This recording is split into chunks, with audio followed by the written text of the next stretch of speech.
Thank you for watching another episode of Better Days Now. I'm your host, Corey Steiner, and I'm excited. This is our first episode in HD, and it's the first episode in 2010. For this episode, I wanted to do something realistic and something that was going to make people sit up and think. So I wanted to do an episode on the dysfunctional family and how not to be them. With me today is my guest, Ken Utak from Utak Consulting. Ken, thank you for being with us. My first question is, what are three major reasons that hinder a person's growth?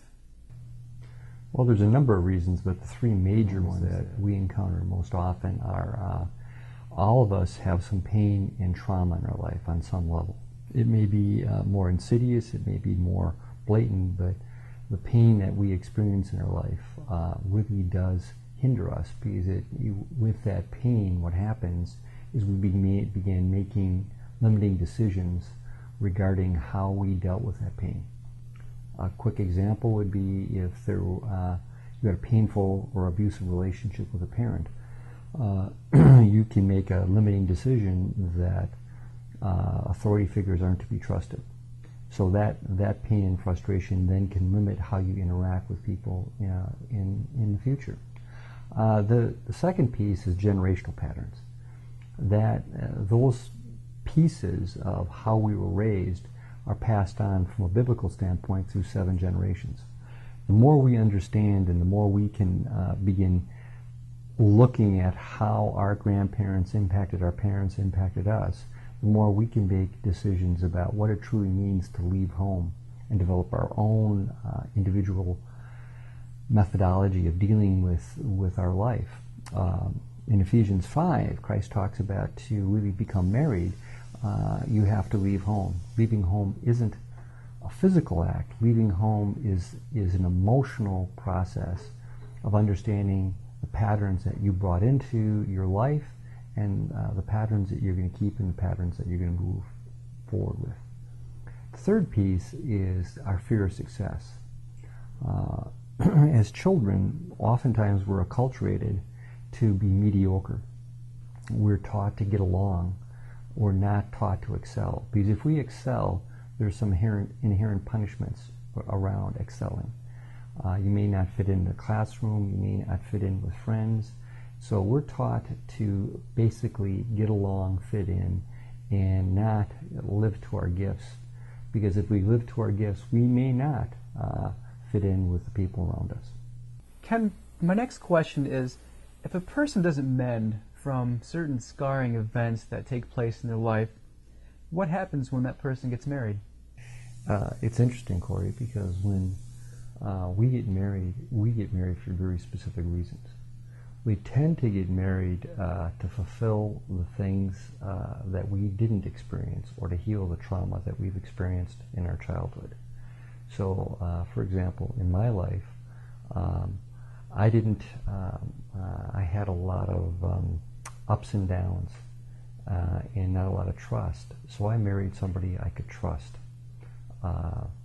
And my wife married somebody who could create excitement and adventure. But the very things that caused us pain in our childhood, we tended to recreate in our marriage. So my wife marries me because I'm adventurous, and I drive her nuts because I'm going too far, too fast, too often. She provides all the stability and security, and she drives me nuts because she won't let me go off and do the kind of things that I want to do. The next question I have is kind of deep. I had to write it down so that I could get it exact, but from my research, I've seen that these defects can be passed down onto the children. How can mom and dad recognize these deficiencies in their children, and what can they do to fix them? I believe that as parents, we have to first recognize the deficiencies that we bring into our relationship with our spouses, but then the deficiencies that we bring in to the relationship with our children.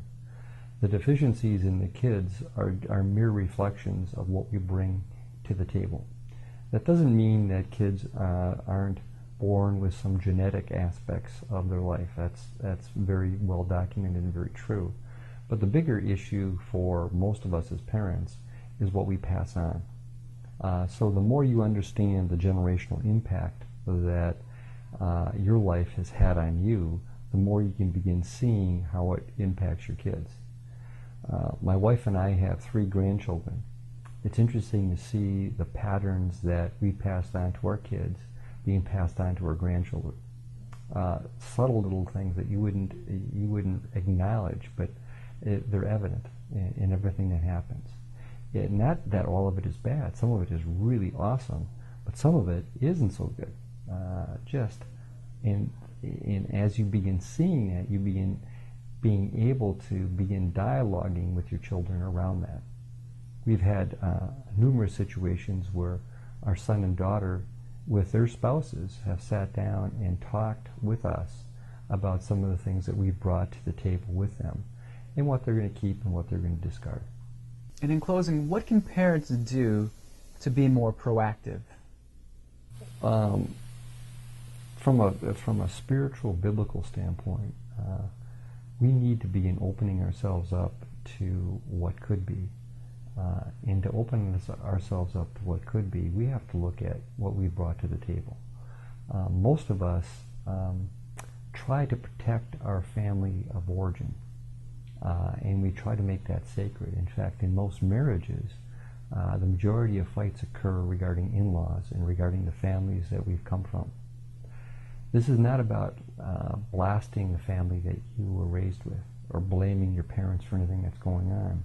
It's in reality begin looking at how your family has impacted you, what they've taught you, and what's good and what's not so good about it.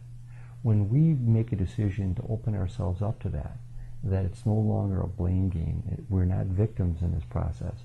We actually move from a victim stance to a stance of taking charge of our lives and actually asking and following what the Bible is asking us to do, to begin leaving home and living the life that we're supposed to do. Thanks, Ken, for taking the time to share that valuable information with the BDN viewers. For more information on leadership development, you can check out the UTech Consulting website, www.utechconsulting.com. I hope this episode helps you to start having better days now.